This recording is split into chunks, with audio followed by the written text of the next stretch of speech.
नमस्कार। जय श्री जगन्नाथ। ज्योतिषाचार्य डॉक्टर सस्मिता मिश्र सबुदिन पर आपण मानक नहीं आसी ग्रह मानकर अवस्थिति पंचांग और दैनिक राशिफल विषय आसतु जाणिमा ग्रह मानकर अवस्थिति संपर्क में। मंगल मेष राशि, देवगुरु बृहस्पति वृष राशि, शुक्र रवि बुध मिथुन राशि, केतु कन्या राशि, चंद्रमा शनि कुंभ राशि, राहु मीन राशि संचरण करुछंती।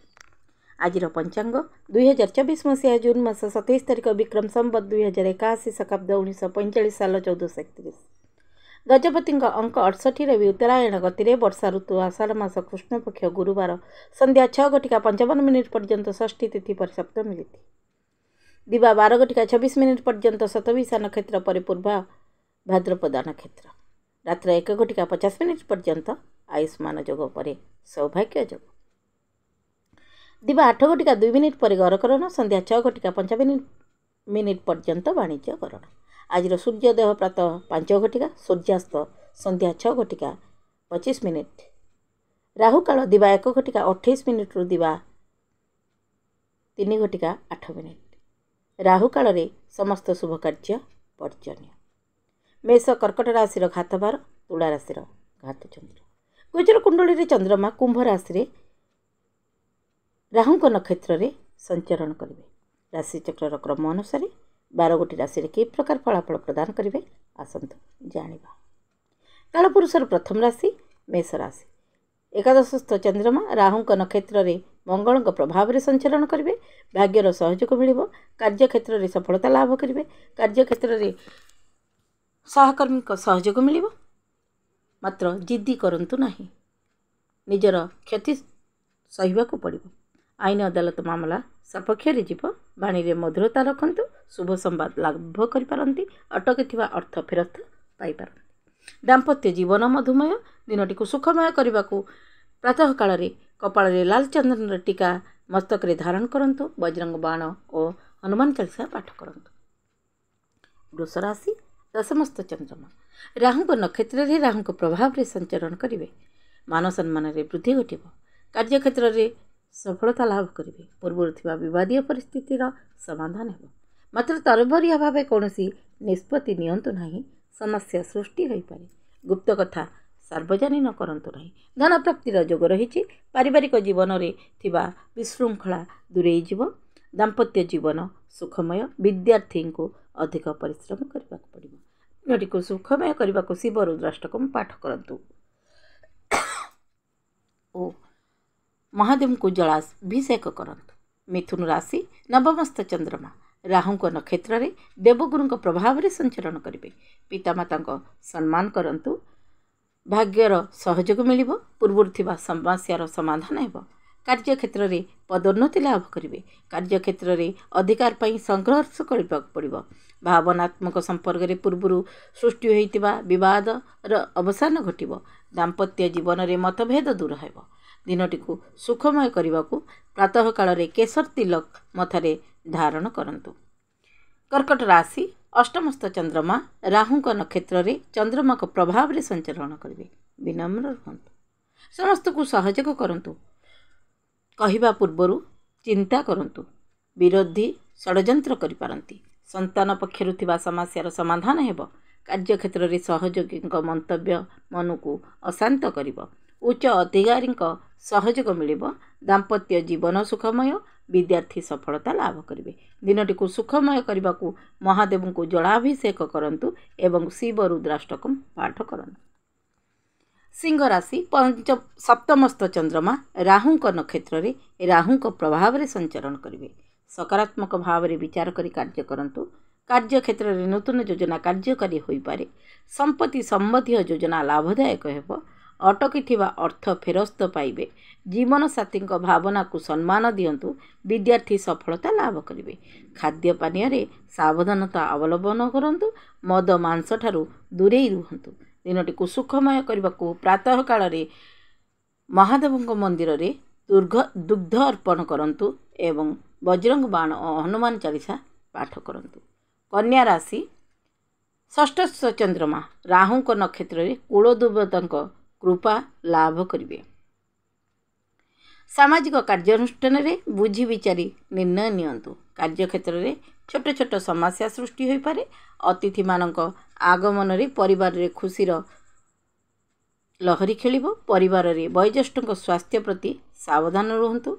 यात्रा रे सावधानता अवलंबन करंतु। जीवन साथी सहयोग मिल। दिनटी को सुखमय करने को प्रातः काल शिव रुद्राष्टकम पाठ करंतु। केशर स्नान जल मिसाई केशर जल मिसाई शिवलिंग अर्पण करंतु। तुला राशि पंचमस्त चंद्रमा राहु नक्षत्र रे शनिदेव प्रभाव रे संचरण करेंगे। कार्यक्षेत्र में नूतन योजना कार्यकारी हो पारे। सामाजिक कार्यानुष्ठान रे अंशग्रहण करेंगे। अटकुवा अर्थ फेरस्त मिल। शुभचिंतक मानकर साक्षात हेब। दूर रे थिले पितामाता दर्शन लाभ करेंगे। आय रे अभिवृद्धि घटिब। धर्म कार्य रे आग्रह वृद्धि पाइब। दाम्पत्य जीवन सुखमय।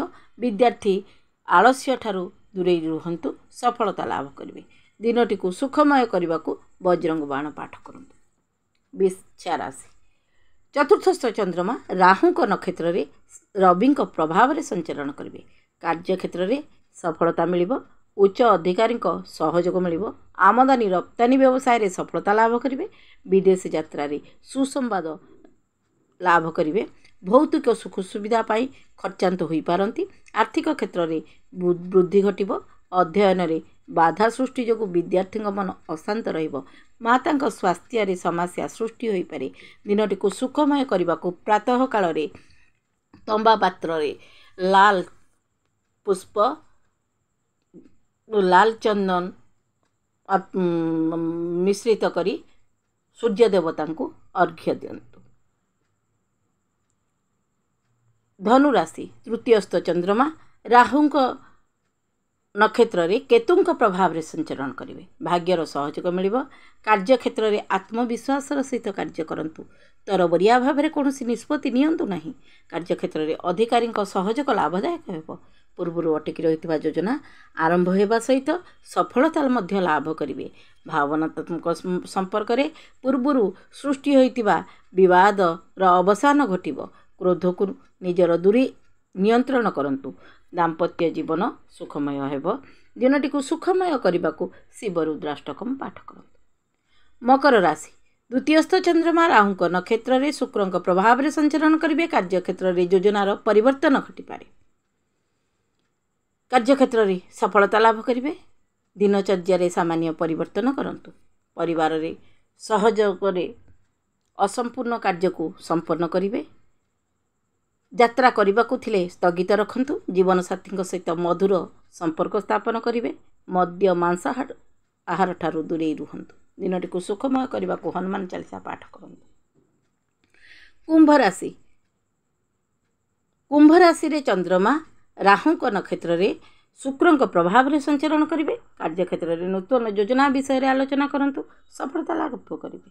मांगलिक कर्म रे खर्चांत हो पारती। पूर्व थिबा विवादर समाधान होई आश्वस्त लाभ करेंगे। आर्थिक क्षेत्र में सफलता मिल। जीवन साथी सहयोग मिल और जीवन साथी किछि उपहार लाभ करिपारंती। दिनटी को सुखमय करने को स्नान जल रे बुंदाए दुग्ध और दही मिश्रित करी स्नान करंतु। कपाल रे श्वेत चंदन तिलक धारण करंतु। कालपुरुषर शेष राशि मीन राशि द्वादशस्थ चंद्रमा राहु नक्षत्र में बुध प्रभाव रे संचरण करेंगे। शांत रुहंतु। कार्यक्षेत्र में विलंब जो क्षतिर सम्मुखीन हो पारती। जटिल कार्य अन्य मानक सहयोग रे संपूर्ण करेंगे। निजर अधिकार पाई स्वर उत्तोलन करने को पड़ पारे। बंधु आक्रोश बल भाव आपण सहित शत्रुता करिपारंती। सेथिप्रति सावधान रुहंतु। दाम्पत्य जीवन सुखमय। स्वास्थ्य प्रति यत्नशील हुंतु। दिनटी को सुखमय करने को स्नान जल रे सामान्य दुर्वा मिश्रित करी स्नान करंतु और गणेश भगवान को आराधना करंतु। ए थिला मेष ठारू मीन पर्यंत 12टी जाक राशिर राशिफल। जदि दैनिक राशिफलर कार्यक्रमटी आपण मानकु भल लागि थाए ताहले लाइक शेयर सब्सक्राइब करने को आदौ भूलंतु नहीं। नमस्कार। जय जगन्नाथ।